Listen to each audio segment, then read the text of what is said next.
समय की बात है, जंगल में टुनटुनी नामक चिड़िया कॉटन कैंडी लिए जंगल के एक चौराहे पर बैठी हुई थी। सवेरे से शाम हो गई थी, पर अब तक टुनटुनी चिड़िया का एक भी बुढ़िया का बाल नहीं बिक पाया था। ये देखकर टुनटुनी चिड़िया बहुत उदास हो जाती है। सवेरे से शाम हो गई, पर अब तक एक भी कॉटन कैंडी नहीं बिक पाया। अब मैं कालू सेठ को उसके उधार पैसे कैसे दे पाऊंगी? वो तो जरा भी इंतजार नहीं करेगा। तभी उसी राह से कालू कौवा अपने घर की ओर जा रहा था। कालू कौवा जब टुनटुनी चिड़िया को देखता है तो वो टुनटुनी चिड़िया के पास आता है। तुझे याद है ना, आज रात तुम्हें मेरे पैसे देने हैं, जो तेरा पति मरने से पहले लिया था। अरे मालिक, अब तक एक भी बुढ़िया का बाल नहीं बिक पाया है। जैसे ही ये बुढ़िया के बाल बिक जाएंगे, मैं आपकी पाई पाई चुका दूंगी। चिड़िया, 5 दिन से तुम्हारी यही बातें सुन रहा हूँ, अब मुझे कुछ और नहीं समझ रहा। आज रात मेरे सारे पैसे मुझे मिल जाने चाहिए, वरना मैं तुम्हारी 5 बेटियों को अपने घोंसले की नौकरानियाँ बना दूंगा। नौकरानियाँ। ये कहकर कालू कौवा वहाँ से चला जाता है। इधर टुनटुनी चिड़िया बहुत परेशान हो जाती है। ये कालू कौवा तो आज बहुत गुस्से में था, लगता है आज ही पैसे लेकर ही रहेगा। अब मैं क्या करूं? मेरा तो एक भी बुढ़िया का बाल नहीं बिक पाया। रात को कालू कौवा आएगा, मैं उसे कहां से पैसे ला कर दूंगी? टुनटुनी चिड़िया यही बात से बहुत परेशान उदास होकर अपने सारे कॉटन कैंडी लेकर अपने घोंसले में आती है, जहाँ उसकी 5 बेटियाँ रानी, पिंकी, टूनी, लाडो और रानो अपनी माँ का इंतजार कर रही थी। अरे माँ, आप आ गए। अरे ये क्या माँ, आज भी कॉटन कैंडी नहीं बिक पाए? नहीं बिटिया, आज भी कोई कैंडी नहीं बिक पाई।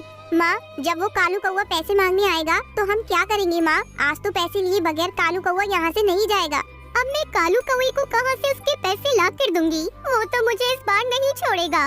माँ, आप चिंता न करिए, हम कुछ न कुछ करते हैं, रोइए मत, हम समझाएंगे ना उस कालू कौवे को।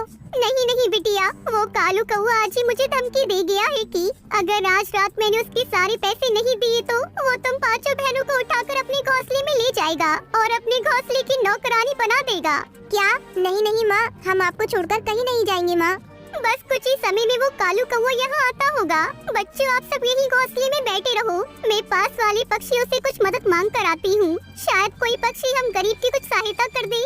तब तक आप लोग कमेंट में बताएं 10-5 कितने होते हैं। टुनटुनी चिड़िया उड़ते हुए वहाँ से चली जाती है। इधर 5 बेटी अपनी माँ की परेशानी देखकर बहुत रोने लगती है। आज तो माँ सच में बहुत परेशान है, अब हमें कुछ करना होगा। हमें कैसे भी करके माँ को इस समस्या से बाहर निकालना होगा। 5 बहनें आपस में बातें कर रही थी। थोड़े समय बाद टुनटुनी चिड़िया भी निराश होकर अपने घोंसले में वापस लौट आती है। तभी वो कालू कौवा अपने कुछ साथी पक्षियों के साथ टुनटुनी चिड़िया के घोंसले में प्रकट होता है। चिड़िया, चल तुरंत मेरे उधार के पैसे निकाल। सुनिए, मेरी माँ के पास एक भी पैसे नहीं है। अगर आप हमें कुछ समय की मोहलत दे दे तो हम आपके सारे पैसे लौटा देंगे। 5 दिनों से पैसे मांग रहा हूँ, पर अब तक मुझे पैसे नहीं मिले। अगर तुम्हारी औकात नहीं थी तो तेरे पिता ने क्यों मेरा धन उधार लिया? मैं कुछ नहीं जानता, मुझे मेरे पैसे चाहिए, वो भी अभी इसी समय। भाई, मेरे पास इस समय एक भी पैसे नहीं है। अरे चलो, इस चिड़िया की 5 बेटियों को उठाकर अपने घोंसले में लेके चलो। जब पैसे आ जाए ना चिड़िया, तो पैसे देकर अपनी बेटियों को ले जाना। कालू कौवे के सारे साथी पक्षी टुनटुनी चिड़िया की 5 बेटियों को पकड़ लेते हैं और उन्हें अपने साथ ले जाते हैं। टुनटुनी चिड़िया वही घोंसले में बैठकर रोने लगती है। देखते ही देखते सवेरा हो जाता है। इधर टुनटुनी चिड़िया की 5 बेटियाँ उस कालू कौवे के घोंसले में नौकरानियाँ बनकर काम करने लगी। इधर टुनटुनी चिड़िया अपने घोंसले में बैठकर रो रही थी। मुझे अपनी 5 बेटियों को सही सलामत उस कालू कौवे के कब्जे से छुड़ाना होगा। मुझे कहीं से भी पैसों की व्यवस्था करनी होगी। टुनटुनी चिड़िया सारा दिन इधर उधर घूमती रहती है। टुनटुनी चिड़िया एक पेड़ की डाली पर जाकर बैठ जाती है। तभी कालू कौवे के एक साथी पक्षी अपने साथ कई सारे पैसे लेकर वहाँ से गुजर रहा था। तभी उसे ठोकर लग जाती है, जिसकी वजह से उसके साथी पक्षी के हाथ में रखे सारे पैसे जमीन पर गिर जाते हैं और पक्षी वहीं बेहोश हो जाता है। ये देखकर टुनटुनी चिड़िया तुरंत वहाँ आती है। अरे, ये तो उस कालू कौवे का साथी पक्षी है, पर ये तो बेहोश हो गया। इसके पास के तो बहुत सारे पैसे जमीन पर गिर गए हैं। मुझे इसे उठाकर कालू कौवे के पास ले जाना होगा। टुनटुनी चिड़िया वो सारे पैसे और पक्षी को उठाकर कालू कौवे के घोंसले में आती है और कालू कौवे को वो सारे पैसे दे देती है और पूरी बात बताती है कि कैसे उसका भाई बेहोश हो गया था। चिड़िया बहन, आप मेरे साथी पक्षी को उठाकर यहाँ लाई और मेरे सारे पैसे भी मुझे लाकर दे दिए। आप चाहती तो ये पैसे भी रख सकती थी, फिर आपने ऐसा क्यों किया? आपने क्यों नहीं रखे ये पैसे? भाई, किसी का हक मारने से कभी खुद का भला नहीं हो सकता। हम लोगों को हमेशा मेहनत से ही हर चीज कमानी चाहिए। टुनटुनी बहन, आपकी बातों से मेरा दिल पसीज गया है, इसलिए मैंने ये तय किया है कि आज से आप और आपकी 5 बेटियां मेरे घोंसले में ही रहोगी, मेरा काम करेंगी। बदले में आपको कई सारे पैसे, भोजन, हर चीज दूंगा। ये बात सुनकर टुनटुनी चिड़िया बहुत खुश हो जाती है और सब एक साथ रहने लगे।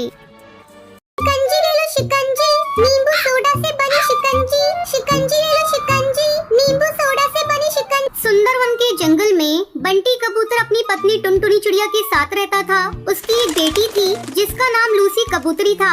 बंटी कबूतर एक किसान था। एक बार गांव के जंगल में बहुत बड़ा सूखा पड़ गया था, जिससे बंटी कबूतर के खेत में कोई भी अनाज की फसल नहीं आई थी। दोनों पति पत्नी मजदूरी करके अपना पेट पाल रहे थे। सूखा पड़ जाने के कारण जंगल में अब उन्हें कोई भी काम नहीं मिल रहा था। एक दिन थका हारा बंटी कबूतर घर लौटता है। तब टुनटुनी चिड़िया उससे पूछती है, क्यों जी, आज भी आपको कोई काम नहीं मिला? नहीं टुनटुनी चिड़िया, बहुत कोशिश की लेकिन कोई काम नहीं मिला। समझ नहीं आ रहा है ऐसे कितने दिन तक चलेगा। ठीक है जी, आप आराम करो, मैं आपके लिए नींबू की शिकंजी बना कर लाती हूँ। टुनटुनी चिड़िया शिकंजी बनाकर बंटी कबूतर को देती है। ये लो जी, नींबू की शिकंजी। अब घर में थोड़े से ही नींबू बचे हैं, अगर कोई काम नहीं मिला तो भूखे मरने की नौबत आ जाएगी। बंटी कबूतर नींबू की शिकंजी पीने लगता है। सुनते हो जी, मैं क्या कहती हूँ, क्यों ना हम लोग शहर के जंगल चले, वहीं कोई काम धंधा करेंगे। अब गाँव के जंगल में कुछ भी नहीं रखा। तुम्हें याद है ना, मेरी सुंदरी मौसी नदी के पार शहर वाले जंगल में रहती है। चलो हम लोग उन्हीं के पास चलते हैं। शहर के जंगल चलकर कोई काम धंधा ढूंढ लेंगे। अब तो अपनी बेटी लूसी कबूतरी भी बड़ी हो रही है, उसके लिए भी तो कुछ सोचना है। ऐसा सोचकर दोनों पति पत्नी अगले दिन शहर के जंगल जाते हैं। अचानक उनकी मौसी टुनटुनी चिड़िया को देखकर कहती है, अरे टुनटुनी बिटिया, यहाँ अचानक आना कैसे हुआ? गांव के जंगल में सब ठीक है ना? क्या बताऊँ मौसी, गांव के जंगल में इस बार ऐसा सूखा पड़ा है कि सारा खेत ही सूख गया है। कोई भी अनाज नहीं उग रहा है। वहाँ हम लोग भूखे मर रहे थे, इसलिए यहाँ आए हैं। आपका भरोसा था, अब आप ही हमें कोई काम धंधा दिला दीजिए, आपकी बड़ी मेहरबानी होगी। अच्छा किया बिटिया, जो अपने परिवार के साथ यहाँ आ गई। अब तुझे चिंता करने की कोई जरूरत नहीं। अच्छा बिटिया, ये बता तू गांव के जंगल से मेरे लिए क्या लेकर आई है?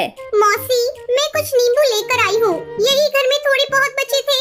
ऐसा करती हूँ मौसी, मैं सबके लिए नींबू की शिकंजी बना देती हूँ। गर्मी बहुत है, सभी एक एक गिलास पी लेंगे। हाँ हाँ बेटी, जल्दी बना। नींबू की शिकंजी पिए बहुत दिन हो गए। टुनटुनी चिड़िया शिकंजी बनाने लगती है। तभी सुंदरी कौवी की पड़ोसन बबली कबूतरी उसके घर आती है। अरे सुंदरी बहन, ये तुम्हारे यहाँ कौन आया है?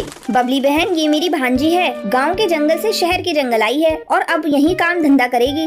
तभी टुनटुनी चिड़िया सभी को शिकंजी देती है। नींबू की शिकंजी पीकर बबली कबूतरी कहती है, अरे वाह, ये शिकंजी तो बहुत ही स्वादिष्ट है। किस चीज से बनी है? बबली बहन, ये नींबू और सोडे की शिकंजी है। शहर के जंगल में तो कहीं भी ऐसी शिकंजी नहीं मिलती। बबली कबूतरी की बात सुनकर टुनटुनी चिड़िया की मौसी कहती है, तू ऐसा कर टुनटुनी बेटी, एक शिकंजी का ठेला लगा ले। यहाँ किसी को ऐसी शिकंजी बनानी नहीं आती। देखना, तेरे ठेले पर सुबह से ही भीड़ लगनी शुरू हो जाएगी। टुनटुनी चिड़िया और बंटी कबूतर को ये बात पसंद आ जाती है। अगले दिन वो सुंदरी कौवी से थोड़ा उधार लेकर अपना ठेला लगाते हैं और नींबू की शिकंजी बेचने लगते हैं। शिकंजी ले लो शिकंजी, नींबू सोडा से बनी शिकंजी। शिकंजी ले लो शिकंजी, नींबू सोडा से बनी शिकंजी। टुनटुनी चिड़िया की आवाज सुनकर उसके ठेले पर हरी काकी आती है। अरे बहन जी, मुझे एक गिलास शिकंजी तो देना, देखूं इसका स्वाद कैसा है। टुनटुनी चिड़िया उसे शिकंजी देती है। नींबू की शिकंजी पीने के बाद हरी काकी उस शिकंजी की बहुत तारीफ करती है। धीरे धीरे टुनटुनी चिड़िया के ठेले पर पक्षियों की भीड़ बढ़ने लगती है और जल्दी उसकी सारी शिकंजी बिक जाती है। कुछ ही दिनों में टुनटुनी चिड़िया की अच्छी कमाई होने लगती है। फिर वो अपनी बेटी लूसी कबूतरी का दाखिला एक अच्छे स्कूल में करवा देती है। इस तरह समय गुजरने लगता है। टुनटुनी चिड़िया और कश्मीर के जंगल में कालू कौवा अपनी पत्नी टुनटुनी और दो बेटियों के साथ रहता था। कालू कौवा बहुत ही मेहनती था। वो कश्मीर के जंगल में मूंगफली बेचा करता था। इस काम में उसकी पत्नी टुनटुनी चिड़िया उसका हाथ बटाती थी। एक दिन जब कालू कौवा मूंगफली बेचकर घर आया, क्या बात है जी, कई दिनों से देख रही हूँ, सुबह जब तुम मूंगफली बेचने जाते हो तो खुश दिखाई देते हो, लेकिन घर लौटते हो तो उदास दिखते हो। ऐसी क्या बात है? क्या आजकल मूंगफली का धंधा अच्छा नहीं चल रहा है?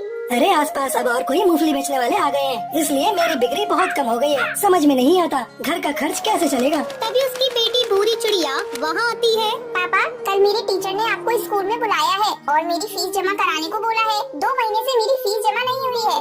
ठीक है भूरी, तू कल जा स्कूल और अपने टीचर से बोल देना, मैं जल्द ही सारी फीस जमा कर दूंगा। अब हाथ पर हाथ रखकर बैठने से कुछ नहीं होगा जी, हमें कोई दूसरा धंधा करना होगा।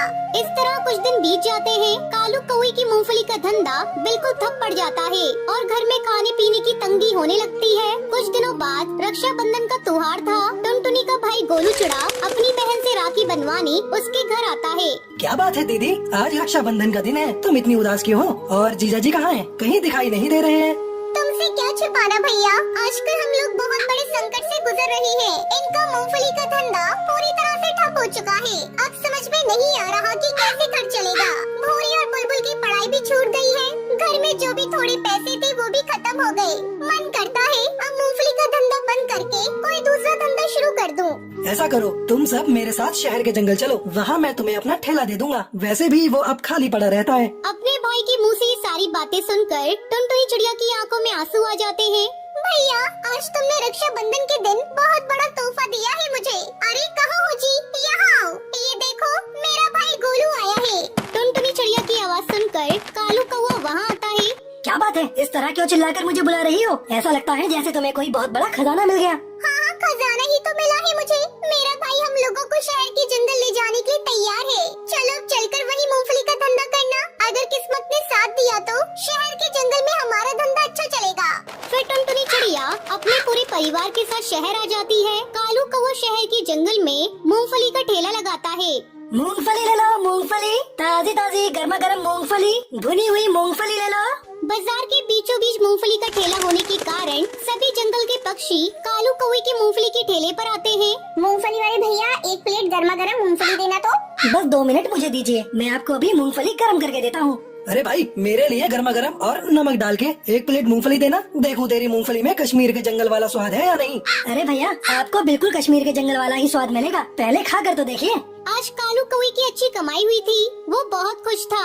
एक दिन कालू कौवा अपनी मूंगफली का ठेला रेलवे स्टेशन के पास लगाता है। मूंगफली ले लो, मूंगफली ताजी ताजी गर्मा गर्म मूंगफली, भुनी हुई मूंगफली ले लो। वहाँ भी उसके ठेले पर मूंगफली खाने वाले पक्षियों की भीड़ लग जाती है। टुनटुनी चिड़िया की दोनों बेटियाँ अच्छे स्कूल में पढ़ने लगती हैं। अब उनके जीवन में कोई कमी नहीं थी। उनका पूरा परिवार खुशी खुशी अपनी जिंदगी बिताने